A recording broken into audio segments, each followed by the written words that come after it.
You ever wonder how some countries just seem to crank out top-tier scientists and engineers year after year?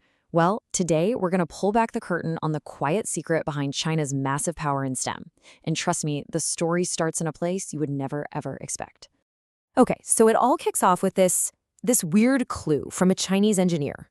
He said that back in his college days, if you didn't have a Russian math textbook, you just weren't part of the elite club.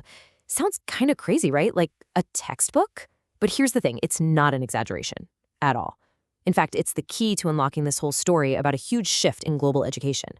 So what was it about these books? I mean, what was the secret ingredient? How could a textbook play such a massive role in building a tech giant? Well, that's exactly the mystery we're going to unpack right now. All right, to get to the bottom of this, we've got to jump in the time machine and head back. The first big piece of this puzzle clicks into place in the 1950s.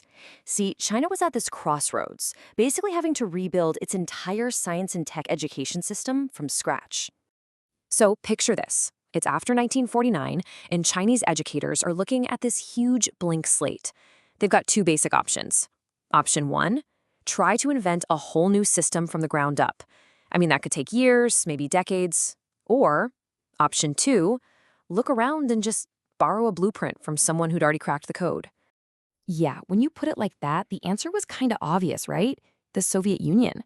At that time, they were legendary for churning out top-notch mathematicians, physicists, and engineers. So China kicked off this massive project to translate, study, and really adapt Soviet textbooks.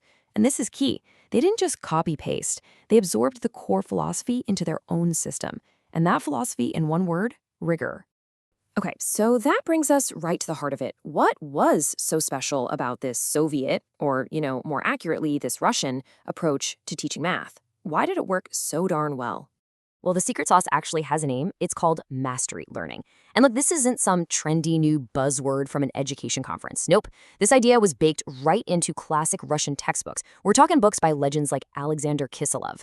The whole idea is simple but powerful. You build this rock-solid foundation one step at a time. You teach students how to think, not just what to cram for a test. So this whole tradition really stands on four big pillars. First up, you've got this super logical progression. Every single new idea builds directly on the one you just mastered. No gaps. Second, it's all about learning by doing, problem-centered learning. We're talking hundreds of carefully crafted problems designed to build that mental muscle. Third, and this one is huge, a massive focus on proof-based geometry. This wasn't just about shapes, it was about training your brain in pure, hardcore logic. And finally, the fourth pillar is just a mindset. It's about mathematical discipline. It teaches you that struggling with a problem isn't failure. It's just part of the process of getting really, really good. Okay, and this is where the story gets really interesting. Because while China and other places in East Asia were doubling down on this tough, rigorous tradition, a lot of education systems in the West, well, they started going down a very, very different path. Just take a look at this contrast. It's night and day. On one side, you've got the Russian tradition, rigorous algebra, proof-based geometry, diving deep into tough problems. And on the other side, a lot of Western reforms started to shift focus, things like trying to minimize difficulty or focusing on math confidence. Now, the intention was probably good, right? But in practice, it often came at the expense of that hardcore rigor. And those different choices had some pretty real consequences down the line. So you might be thinking, okay, interesting history lesson, but why does this matter to me now? Well, it matters a whole lot, because those two different paths we just talked about, they've led us straight to the world we're in today. A world where the race for STEM talent isn't just a race, it's an all-out global competition. And here's the bottom line, the thing you really need to get.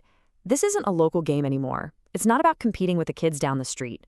Today's students are on a global stage.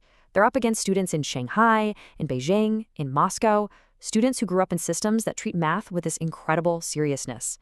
We're talking about kids who might solve thousands, literally thousands, of tough problems before they even set foot in a college classroom.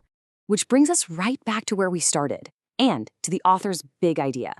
He argues that the West has been sitting on and totally ignoring this incredible resource, these classic Russian textbooks, like the one you see here, Kiselev's Arithmetic.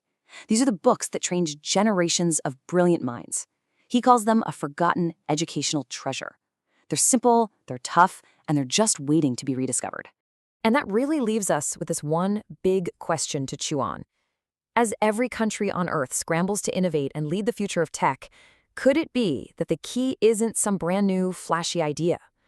Could the real secret to winning the future actually be about looking back and having the wisdom to learn from a past that we've all but forgotten?